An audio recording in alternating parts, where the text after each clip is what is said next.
بسم اللہ الرحمن الرحیم۔ اللہ اکبر، سبحان اللہ،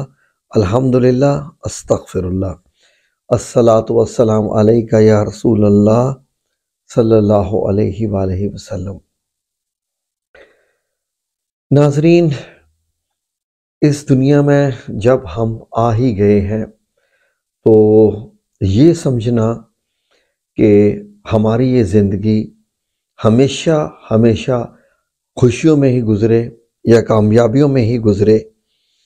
کبھی غم نہ آئے، تو یہ سمجھیے کہ اس مقصد کے لیے تو اللہ نے پیدا ہی نہیں کیا۔ قرآن کریم پورا پڑھ کے دیکھ لیجئے، ترجمہ و تفسیر کے ساتھ احادیث مبارک دیکھ لیجئے۔ زندگی میں مشکلات کا آنا، غموں کا آنا، آزمائشوں کا آنا، ناکامیوں کا آنا،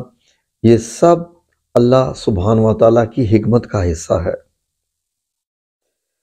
اور اگر زندگی میں کچھ ایسا موقع آ جائے جب آپ کو یہ محسوس ہو کہ میں ناکام ہو گیا یا میں فیل ہو گیا یا مجھے یہ غم آ گیا، یہ مجھے ہی کیوں غم آ گیا، یقین کیجئے کہ یہ سب زندگی کی حکمتوں کا حصہ ہے، اور اللہ رب العزت نے یہ ہم پہ جو کچھ معاملات کرتا رہتا ہے ہم پہ،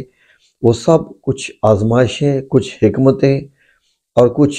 اور معاملات ہوتے ہیں۔ اور کیا معاملات ہوتے ہیں؟ اللہ ہمیں آزماتا ہے کیونکہ وہ ہمارے درجات بلند کرنا چاہتا ہے۔ کسی اسکول، کالج، یونیورسٹی میں پڑھنا پڑتا ہے، اپنا وقت دینا پڑتا ہے، جو آپ کا سبق ہوتا ہے اس کے بعد آپ یاد کرنا پڑتا ہے، اور اس کے بعد باقاعدہ امتحان ہوتا ہے جس میں سوال و جواب ہوتے ہیں، اور پھر جا کے کہیں ڈگری یا ڈپلومہ یا سرٹیفکیٹ جو بھی کچھ ملنا ہوتا ہے پھر وہ ملتا ہے جا کے۔ اسی طریقے سے ہماری زندگی، ہم کیا سمجھتے ہیں کہ ہمیں ایک اچھی زندگی، خوشحال زندگی گزارنے سے کیا ہمارے درجات بلند ہو جائیں گے؟ کبھی بھی نہیں۔ بغیر آزمائش کے، بغیر مصیبتوں کے آنے پر اللہ کو یاد کیے کہ بغیر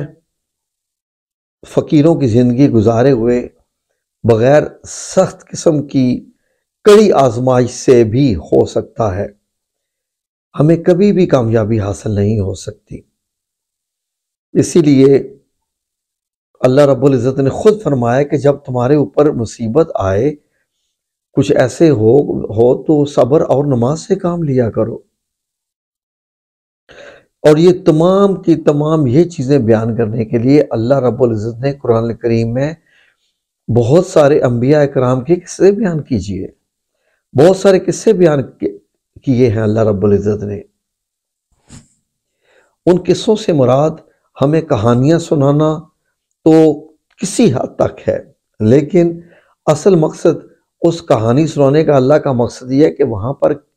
یہ ہوا تو انہوں نے کیا کیا، یہ ہوا تو انہوں نے کیا کیا۔ پوری کی پوری ساری کی ساری قصص الانبیاء دیکھ لیجئے،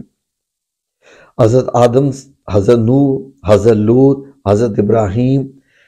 حضرت یوسف، حضرت یعقوب، حضرت شعیب، حضرت موسیٰ، حضرت عیسیٰ، حضرت یونس، اور حضرت محمد صلی اللہ علیہ وآلہ وسلم، اور بہت سے ایسے انبیاء ہیں جن کے بارے میں ایسے قصے بیان کرنے کا مقصد یہی تھا کہ ان کے ساتھ ان کی قوم نے کیا کیا، تو انہوں نے کیا سمجھایا اور اللہ نے کیا ریئیکشن دیا۔ ویسے اللہ کی عادتیں اور اللہ کے وعدے بدلتے نہیں ہیں، یہ اللہ رب العزت نے فرما دیا ہے۔ ہمیں اب ان سے سبق لینا ہے اور سمجھنا ہے کہ ہم اس چیز کو کیسے لے کر جائیں۔ ناظرین، ہم لوگوں کو یہ مثال دینے کے لیے کہ جب کسی پہ مصیبت پڑتی ہے یا کسی پہ آزمائش ہوتی ہے تو قوم نے کیا کیا، پیغمبر نے کیا کیا، اللہ سبحانہ و تعالیٰ نے حضرت یونس علیہ السلام کا ایک قصہ بیان کیا کہ حضرت یونس علیہ السلام کی قوم پہ حضرت یونس علیہ السلام کو پیغمبر بنا کے بھیجا، تو انہوں نے جب ان کی قوم نے نہ مانا تو انہوں نے بتا دیا کہ 3 دن میں عذاب آ جائے گا، اور اس کے بعد حضرت یونس علیہ السلام اللہ سبحانہ تعالیٰ کی مرضی پرمیشن کے بغیر وہ گاؤں چھوڑ گئے عذاب آنے سے پہلے۔ ناظرین، حضرت یونس علیہ السلام جب اپنی قوم کو چھوڑ کے چلے گئے تو بادل آ گیا عذاب والا، اور جب سب نے دیکھا کہ پیغمبر تو سچ فرماتے تھے تو پوری قوم باہر نکل آئی، اجتماعی توبہ کی، اپنے جانوروں کو، مویشیوں کو، سب کو، والدین نے اپنے بچوں کو چھوڑ دیا، ان کو چھوڑ کر سب لوگ ایک میدان میں جمع ہو گئے اور سب نے ہاتھ اٹھا کر اللہ سے اجتماعی توبہ کی اور ایمان قبول کیا، اور میرے اللہ رب العزت نے، کیونکہ وہ تو غفور الرحیم ہے، اللہ نے معاف کر دیا، توبہ قبول کر لی اور بادل چلا گیا۔ حضرت یونس علیہ السلام چونکہ اللہ کی پرمیشن کے بغیر چلے گئے تھے، تو جب وہ جگہ چھوڑ کے گئے تو ایک لمبی کہانی ہے جو مختصر کر رہا ہوں، تو سمندر میں جب پھینکا گیا تو ایک مچھلی نے نگل لیا۔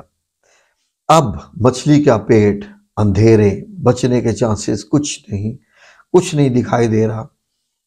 تو جب یہ محسوس کیا کہ بہت بڑی آزمائش ہے، بہت بڑی سزا ہے یا آزمائش ہے یا کیا ہے، لیکن پیغمبر تھے نا تو حکمتوں کو سمجھتے تھے، تو سمجھ گئے کہ یہ اللہ کی حکمت ہے، اس لیے ایک کلمے کا ورد کرنا شروع کر دیا،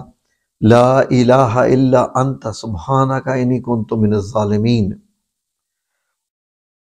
سورہ انبیاء جو کہ 21 نمبر سورت ہے، اس کی 87ویں یعنی 87 نمبر آیت کا یہ ایک حصہ ہے، پوری آیت نہیں، آیت کا ایک حصہ ہے، اس کو آیت کریمہ کہتے ہیں۔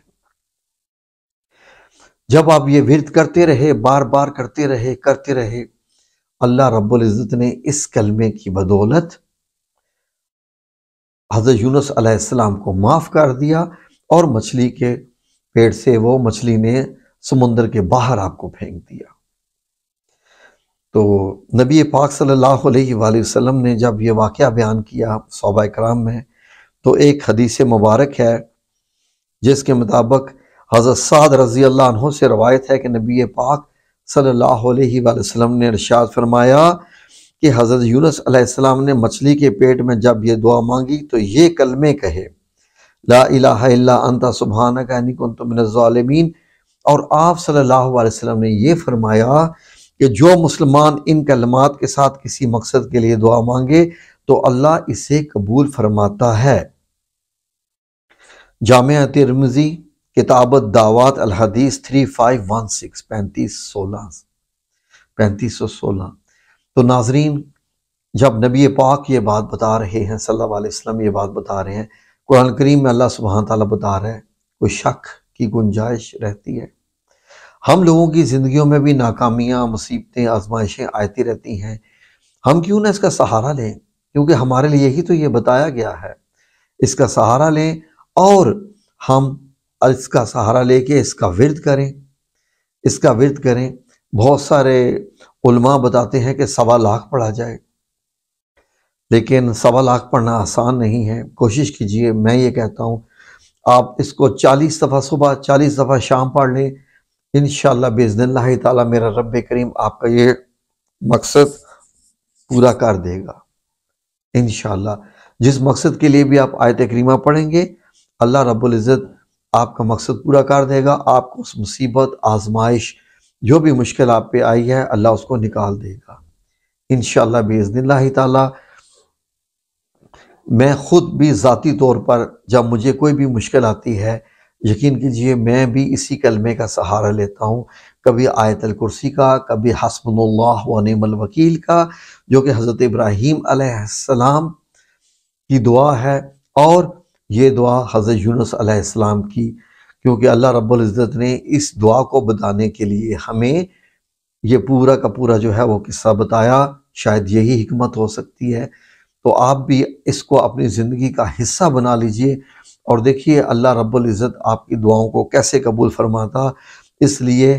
کہ میرے نبی کریم صلی اللہ علیہ وآلہ وسلم کا ارشاد ہے کہ جو اپنی دعا اس مانگے اس کلمے کے ذریعے اور یہ کلمہ ادا کرے تو اللہ رب العزت ضرور قبول فرماتا ہے۔ تو انشاءاللہ باذن اللہ تعالیٰ اس کلمے کو اپنی زندگی کا حصہ شامل کر لیجئے، زندگی کا حصہ بنا لیجئے، اس کا ورد کیا کیجئے۔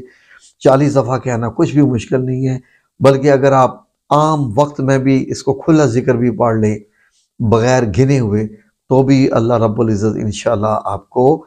ضرور آپ کی دعائیں قبول فرمائے گا۔ اور آپ اس کلمے کو پڑھ سکتے ہیں بغیر وضو کے یا وضو کے ساتھ، اس لیے کہ زبان تو ہمیشہ جو ہے وہ مسلمان مومن کی زبان جو ہے وہ پاک ہی ہوتی ہے، کیونکہ یہ زبان ہی ہے جو ہمیں ناپاکی میں بھی پاک کرتی ہے۔ ہم جس حالت میں بھی ہوں، ہم جب وضو کریں یا غسل کریں کچھ بھی کریں تو اس زبان سے کلمہ ادا ہوتا ہے، زبان خود پاک ہوتی ہے، تو زبان ہمیں جو ہے کسی کلمے کی وجہ سے جو ہم جس مقصد کے لیے کرتے ہیں ہمیں پاک کرتی ہے۔ تو اس لیے اس کو اپنی زندگی کا ضرور حصہ بنائیں۔ مجھے امید اس لیے ہے کہ یہ اللہ کا نظام ہے اور اللہ اپنے نظام کے خلاف نہیں کرتا انشاءاللہ۔ آمین یا رب العالمین برحمتک یا ارحم الراحمین۔